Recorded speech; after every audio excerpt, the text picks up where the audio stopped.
In this video, we're going to talk about why it's helpful to always take it one step further.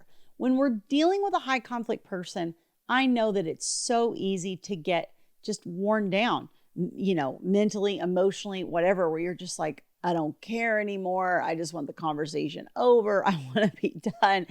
And that's a very common thing that my clients experience.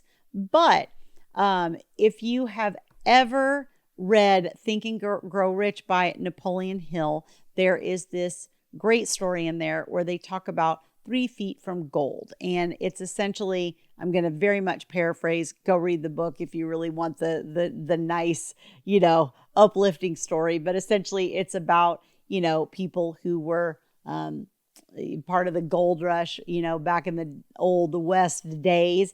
And they bought all this equipment and went and they mined, and they just got to the point where they just gave up, and they're just like, we are not going to, we haven't struck it. We're not going to find it. We give up.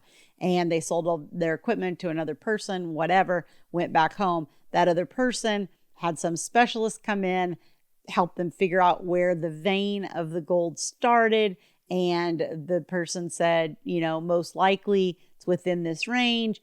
Those people did that, and they actually struck gold. And so the other people were only about 3 feet from the start of that vein of gold when they gave up. Okay. So it's a great story in the book of Think and Grow Rich. And I want to talk about how that is an analogy for being able to get the little gold nuggets that you really need in your case. Before I dive in a little bit further on this, let me just remind you, if you like this content and you find it helpful, don't forget to hit like on this video. Also subscribe to the channel so that you get notified as new videos are released. And please feel free to share this with anybody that you know of that's going through this, that could benefit from this resource. This is really a unique journey. Divorce and child custody itself is a unique journey, but then you layer in that narcissistic and high conflict piece of it, which only about 20% of cases have, and it becomes a whole new ball game when we're dealing with that type of situation. So that's why with this type of person, it's really easy to get worn down. And I was actually talking to a client today who said, you know what, Tammy, I'm just, sometimes I'm just ready for the conversation to be over. And one of the things that I talk about when we're communicating with a high conflict person on the other side is, I talk about pacing, how quickly you respond. I know, again, I'm always going to say, look at your orders. I know you're under time frames. Sometimes you have to respond within a certain amount of time or whatever, and that's fine. But you don't need to have a message come in and you respond in 5 minutes and then they respond and you respond and they respond and you respond. When you do that, you're sort of feeding the beast, right? And you're feeding them that momentum, that adrenaline that they're getting from that interaction. And then you spend your whole day doing nothing but responding to these messages, right? And so sometimes when you can space it out, you'll actually sort of break their momentum. You'll break their cycle and things will be a little bit calmer. So that pacing is important. And the other thing I try to do, and these all kind of lead into what I'm going to talk about with getting the little gold nuggets. And that's why I'm giving you these couple little pieces again. But the other thing that you want to do is you want to sort of stick to one subject matter. I always say if you're putting multiple subjects in one email, you are just opening yourself up to being manipulated by that other person. That's like their dream. And if you're in a parenting app, that's a little bit harder to do because usually we're, in the app, it's divided by subject matter or whatever in a lot of them, not all of them, but in a lot of them. And so that will help keep the conversation separate.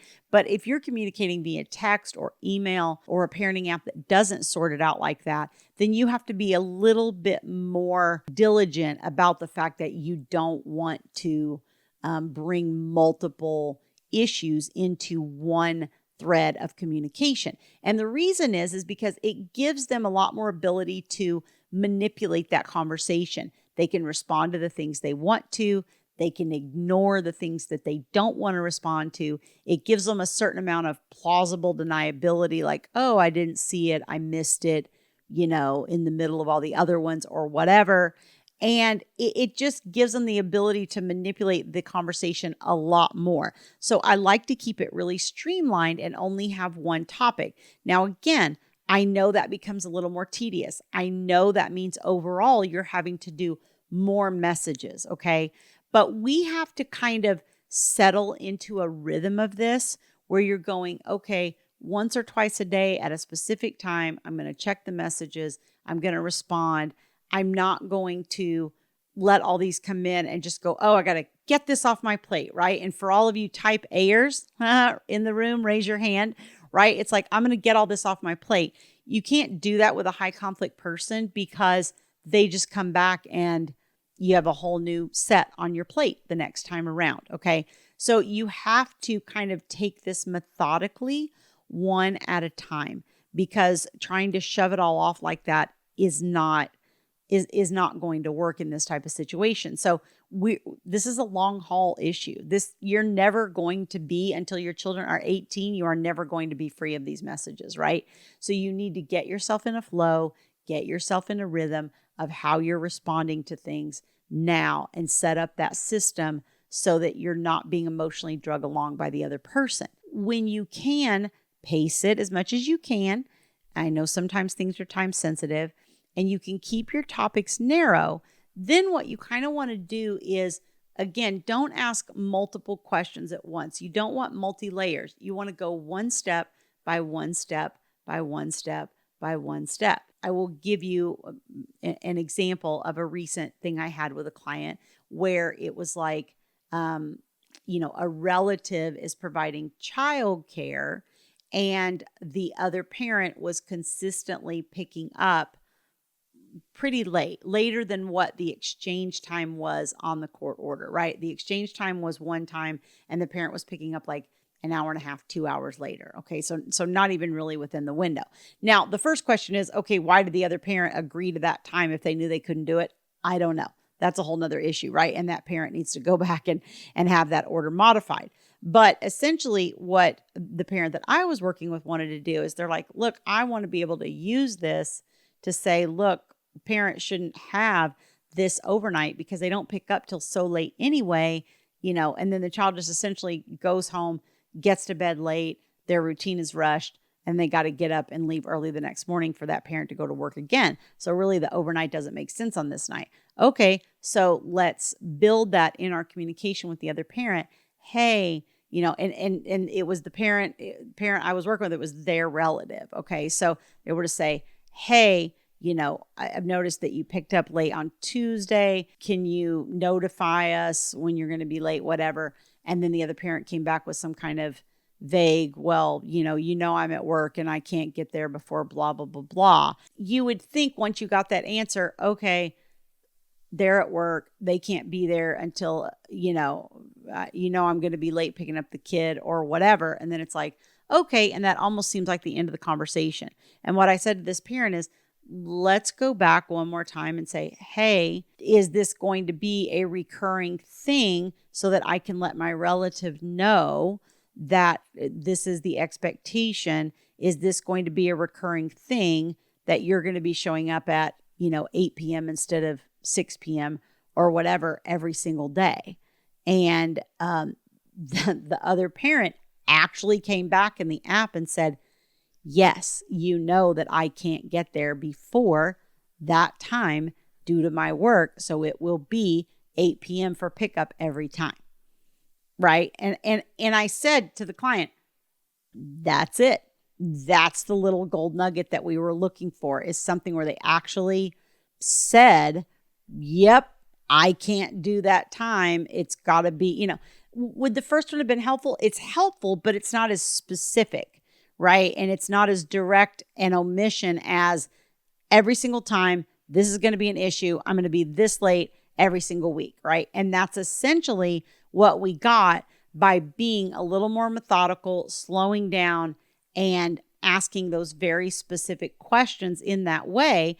Now you have something very concrete to take into the court and say, court, look, other parent can't pick up the child before 8 p.m. and overnight on this night doesn't make sense. Child goes to bed by 8:30. It's a very young child. it doesn't make sense for the overnight to happen. Okay. So again, just building your things methodically, knowing what you're trying to gather for the court, and then having that patience to just let it unfold and keep asking those very specific questions until you get down to that end result that you're really looking for. Now, I'm not going to tell you that you can accomplish that in every single communication. You can't, but it is something to always be thinking about. I think when we're communicating with the other parent, we really tend to fall into that emotional mindset because we're so triggered by them from the history of the relationship and the toxicity of it and all those things that we really get in our emotional brain during that communication.